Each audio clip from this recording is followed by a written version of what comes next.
पिता पुत्र तुय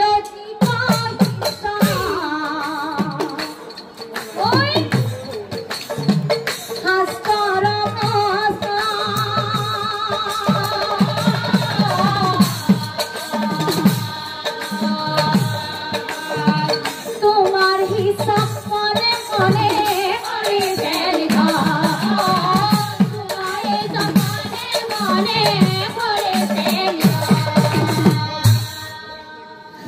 আপনার কথা শুনি মনি ও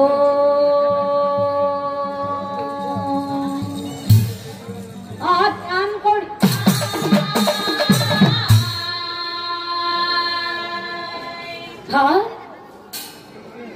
ওপরে মারিলা